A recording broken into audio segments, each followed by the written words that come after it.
Welcome to The Right Angle, the podcast that's all things English and fantasy. Hi, I'm Autumn. And I'm Abby. And today we're asking, why is fantasy more popular than ever? What makes today's fantasy scene different from Tolkien's, or even Harry Potter's era? The thing is, fantasy has grown from a niche shelf in the bookstore to dominating bestsellers, streaming, and social media. I mean, it's everywhere, isn't it? From TikTok to Netflix to indie Kickstarters. With this growth comes a couple questions. What's thriving, what's struggling, and how are readers shaping the genre like never before? Let's start with what's happening on the publishing side. So if you've been online at all in the past 5 to 10 years, you know that fantasy is one of publishing's most reliable moneymakers right now. It is everywhere. With that, fantasy has even almost developed a subgenre of romantasy, which is everything from fae courts, dragon riders, magical academies, and those all dominate the bestseller lists right now in the fantasy genre. Not even just in the fantasy genre, but for books in general. I feel like fantasy, especially romantasy, has carved out a name for itself in the entirety of the book world. Mm-hmm. And the only incident I can think of that is similar to this in the past is when Hunger Games was released, and there became this big boom for dystopia novels in the 2010s. And so I was kind of thinking about this and what book might have set off this fantasy romantasy explosion. And honestly, the first thing comes to mind is ACOTAR. And for any readers who don't know what that means, that stands for A Court of Thorns and Roses by Sarah J. Maas. I remember reading ACOTAR several years back before BookTok really exploded. And I remember seeing all of these ideas that I've never really read about before. So like this idea of fae courts and people having mates or soulmates, for example. I didn't think really before that it existed, but it was not nearly as dominating the market space as it is right now. Oh, absolutely. I mean, I think not only is romantasy prominent as far as blending heavy romance with fantasy, I think a lot of other genre blending has been happening and has been popular, such as mystery with fantasy, sci-fi and fantasy I think is a big one, and especially cozy fantasy has been a big thing. I think that's had an uptick in sort of slice of life stories, kind of like Legends and Lattes, which is about your classic fantasy adventurer settling down to make a coffee shop, and it's a cozy little book. But with that, I think fantasy has really gone mainstream, and it's not just nerd stuff anymore. It is pop culture and something that I think the average person enjoys. I think part of the reason fantasy's gotten so mainstream nowadays is because it's gotten a lot easier to publish. I mean, you have self-publishing along with indie publishing that have just started really thriving thanks to things like Kindle Unlimited, Patreon, and various Kickstarters.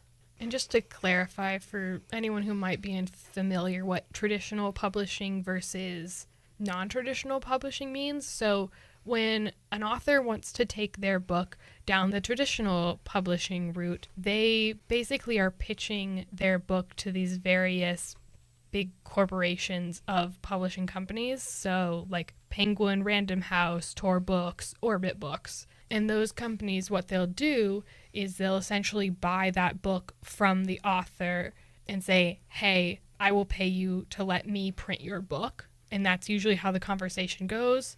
Versus non-traditional publishing, you have self-publishing where authors will pay to have their books created themselves, and a lot of them do the shipping themselves. And there are positives and negatives to both.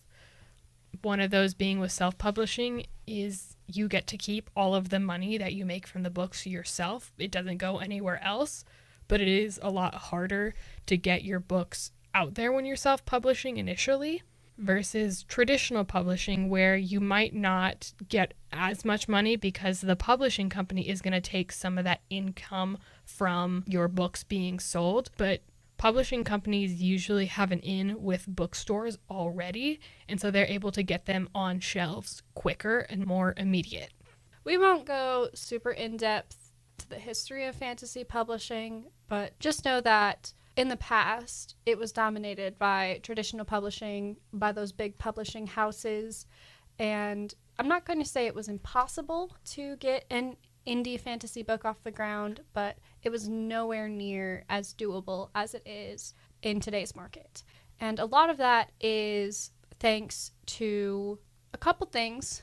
It's really easy to put your book out there online on platforms similar to Kindle Unlimited or Amazon eBooks, where you don't have to manage all of the printing and shipping of physical books. You can just kind of put it out there, and due to the modern digital landscape, that will reach readers easier. Another thing that has made indie publishing a lot more accessible for fantasy writers these days is crowdfunding.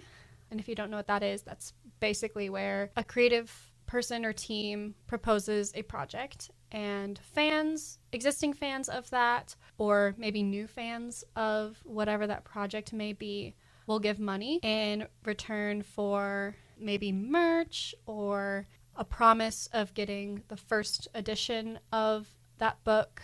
It depends, but this happens on platforms like Patreon, also like Kickstarter. I think a very famous example of this was Brandon Sanderson's famous Kickstarter of the 2020. Basically, he had quite a few books, rough drafts written, that were kind of outside of the normal realm of things that he would write, which are these like big, long fantasy epics in the same connected universe. You know, he just wrote these 5 standalone books, and I think the deal is that his publishing house, because it was during the beginning of COVID, didn't want to take a chance on putting all of these standalone books out there.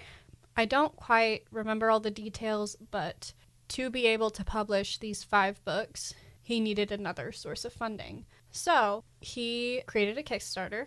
I think a big reason the Kickstarter went as viral as it did is because he made this video kind of baiting his existing fans, almost acting like in the first half of the video that he was going to quit writing forever. And then he made a U-turn and was like, just kidding, I have 5 books that I want to publish, but I need your help to publish them. And there were all these different tiers, rewards you would get for pledging money. And it actually, in the history of Kickstarter, not even just publishing books Kickstarter, all of Kickstarter was the most successful Kickstarter campaign to date. So, circling back to ACOTAR, something I think is a challenge nowadays with the fantasy romantasy genre is so many books are similar, and I feel like a lot of them you can make connections back to ACOTAR. You have a lot of romantasy books now involving fae, which are another race of beings that are usually older, have pointed ears and fangs, and live like a really, really long time. Think of them kind of like elves from Lord of the Rings.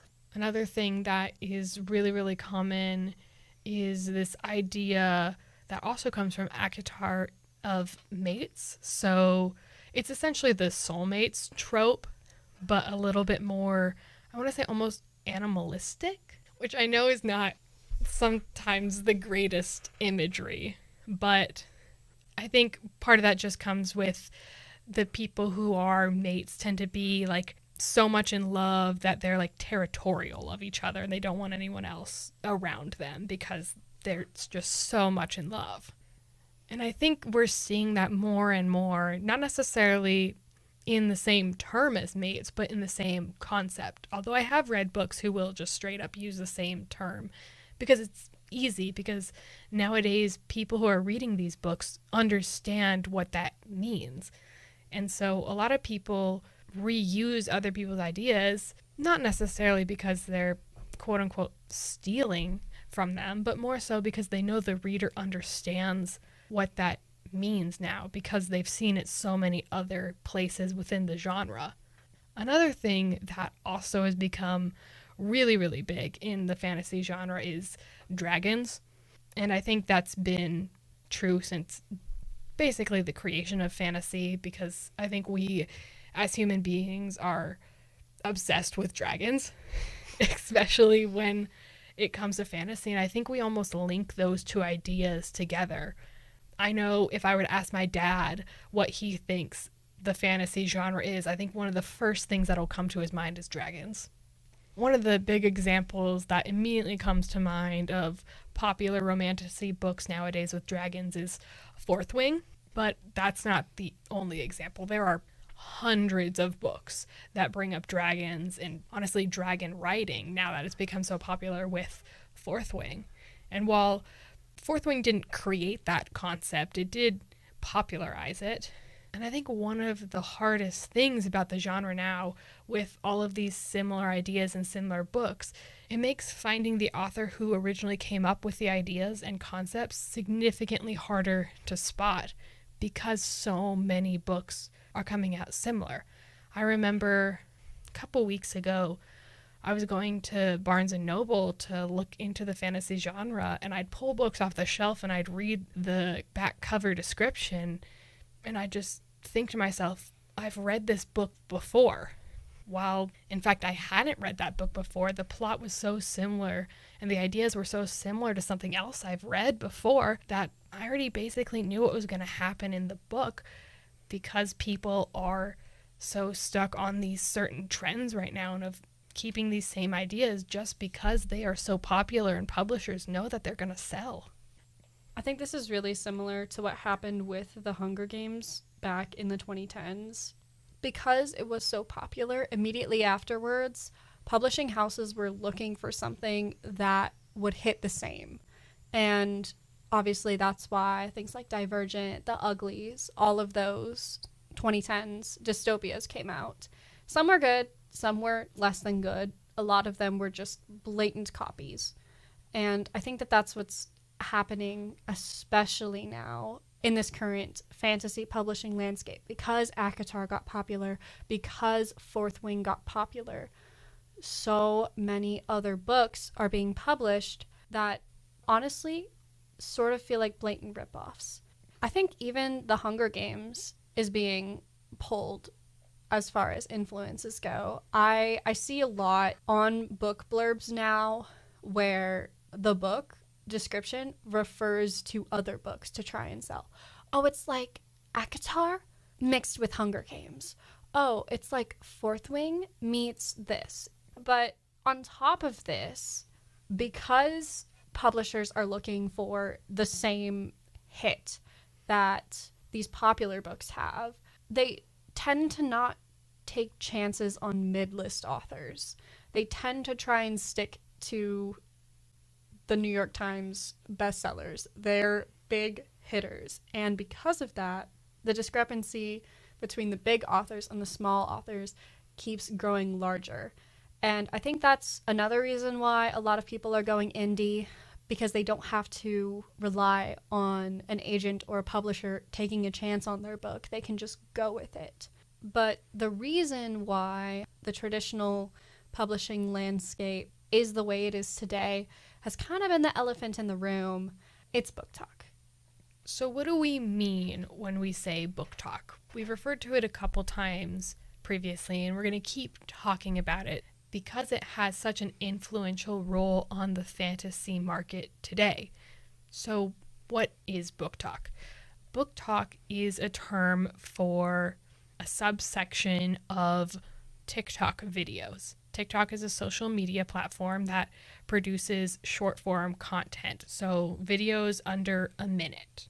And this subgenre of TikTok videos that we in the community have deemed as BookTok is where creators get on and they simply just talk about books. And when it started, it really was a bit more wide when it came to genres, but now it's really narrowed in, and you can find your specific community of genre, but the one that's really dominating the BookTok scene right now is romantasy. And when we say book talk, we don't just mean book discourse on TikTok. We mean book discourse on Instagram, book discourse on YouTube, but mostly TikTok. Book talk has almost become its own cultural zeitgeist. So when we say book talk, we mostly mean book discourse online, usually in video format. But the thing about it is book talk has become insanely popular. It has blown up so much that it has gotten people who used to never pick up books into reading again. That part, I think, is genuinely a benefit of book talk. There are a lot of other elements of book talk that I wish we could get into, but for the sake of this podcast, we're mostly going to focus on how it affects the publishing landscape today and how it shapes what fantasy books are being put out there. But because of its wide reach, a single viral video can launch an author's career.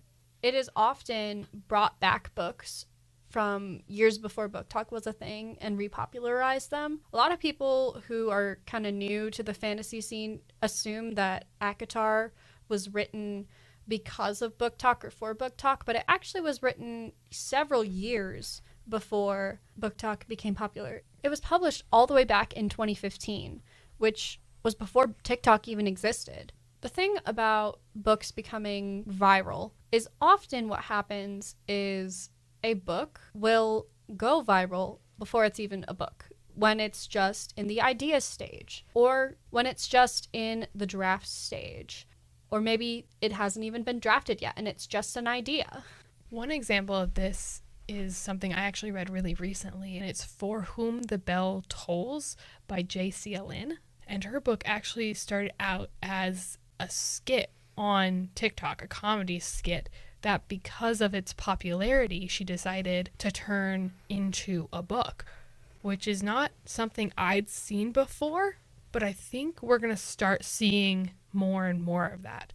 Because I know there are lots and lots of creators, not necessarily in the fantasy genre, more in the self-help genre, who, because of their stories that they've posted on TikTok or other social media platforms, decided to turn those stories into books. I think we're going to see a lot more of that start to bleed into the fantasy, like with this book. In the case of For Whom the Bell Tolls, I think that actually worked out well. I personally haven't read the book, but I was there while Autumn was reading the book, and I heard that it was a fun read and that there was a lot of great stuff happening in it. And I think that that's so cool that that author was able to take something as simple as a short little TikTok skit and turn it into a published novel. But the thing is, I think this is due to the fact that book talk, being centered around short form content, prioritizes catchy hooks over substance. Granted, when I say this, I don't mean that For Whom the Bell Tolls didn't have substance, because it certainly did. But it was a really intriguing premise, something about a girl dying and then working customer service in hell. Kind of cheeky, pretty fun fantasy book premise. And then it ended up working out really good and having a ton of substance. But the thing is, when your marketing strategy is just a hook and you try and sell a book before it has even written, I feel like that can get pretty problematic pretty fast. I've got a couple examples of this. The first being Lightlark by Alex Astor. Now, I'm not saying this is a horrible book, but it's not the best. It's kind of one of those where it's a mishmash of other popular IPs. It's very much marketed as, it's the Hunger Games, but ACOTAR.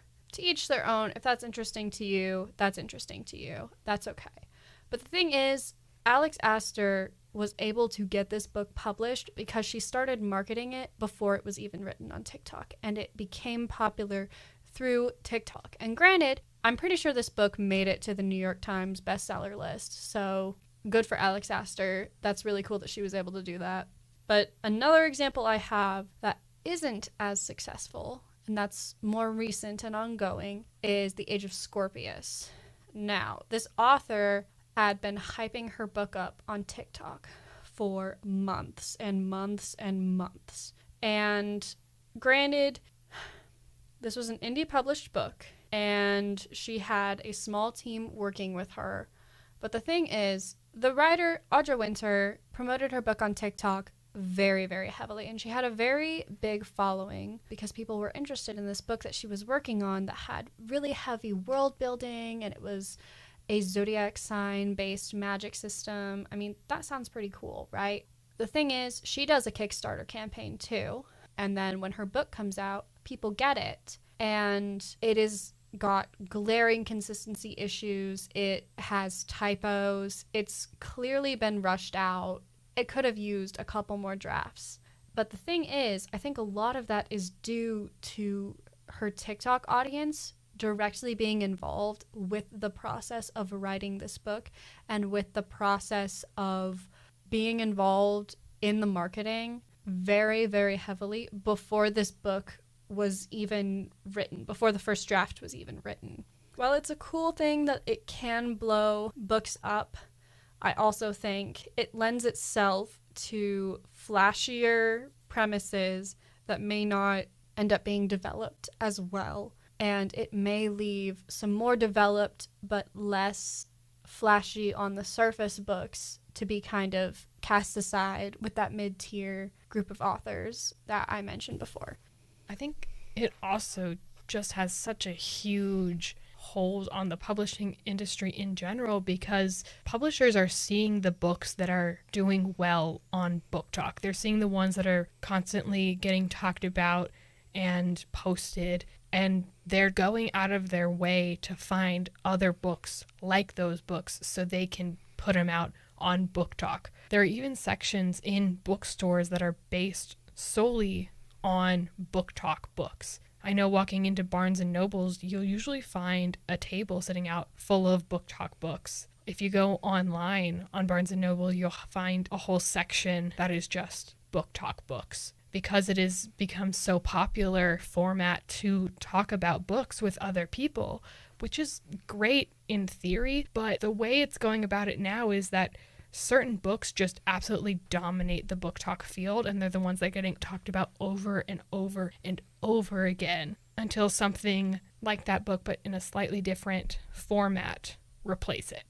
Yeah, something that I also think goes along with the publishing industry searching for books similar to what is popular.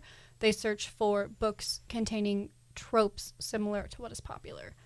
Now, we're going to get into tropes very deeply on a separate episode in the future, so stay tuned for that. But real quick, a trope is a recognizable event, character, some sort of beat in a story that is recognizable and transferable between stories. We'll get into the rise of them and how they came about in this other episode, but just know BookTok thrives on digestible tropes because of its short form content. It's not as appealing to watch a 25-minute deep dive on the themes of a book as it is a 15-second, here are the list of the tropes in this book kind of video. Definitely. I know I've seen videos where it is just a list of the tropes while the creator of the video is talking about why they love it or specific moments, or just sometimes they talk in terms of the vibe of the book, which I find very interesting. But a lot of things that you'll see come up on BookTok is tropes like enemies to lovers, found family, morally gray villains.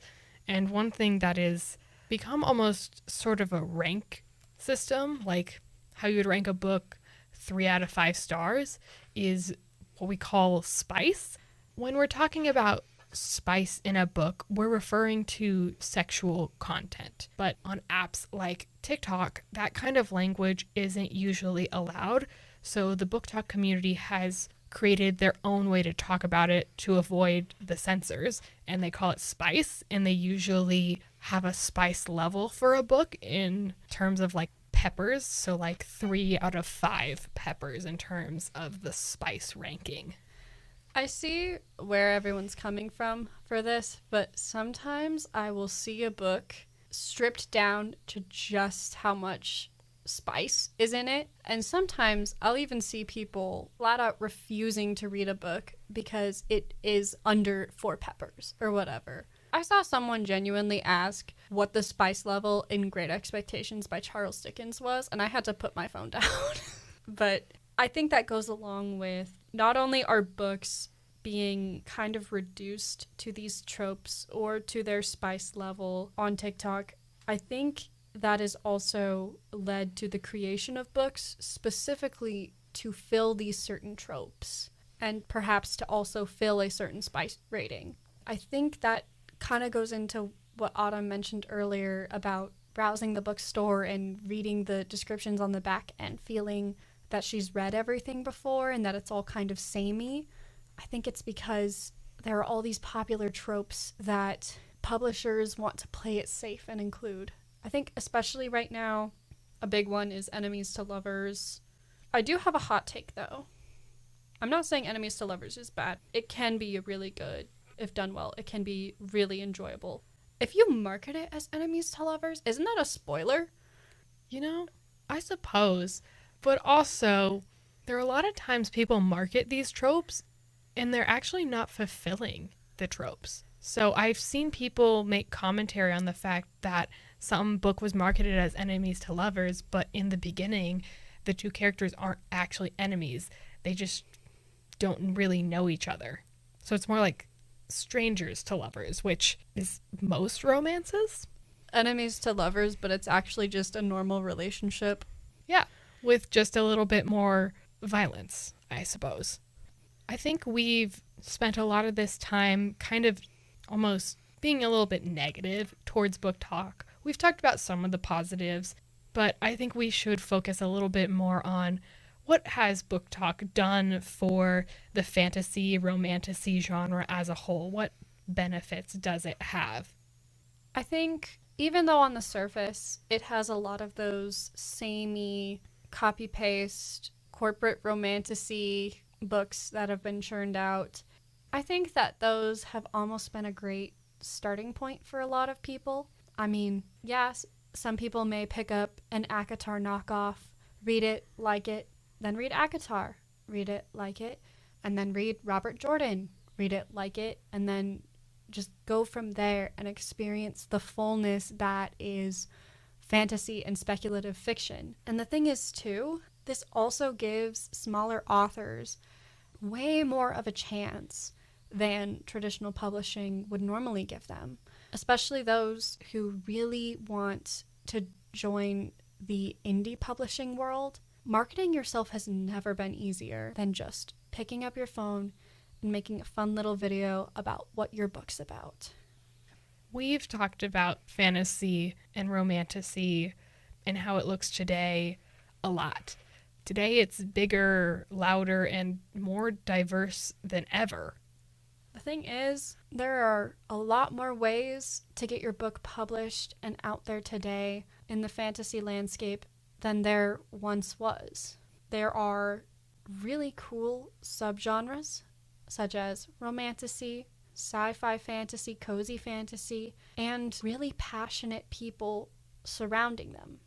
But there are also several negatives that come with the fantasy genre today. There's a lot of oversaturation, a lot of people writing very, very similar books because they are facing the pressure to chase these trends.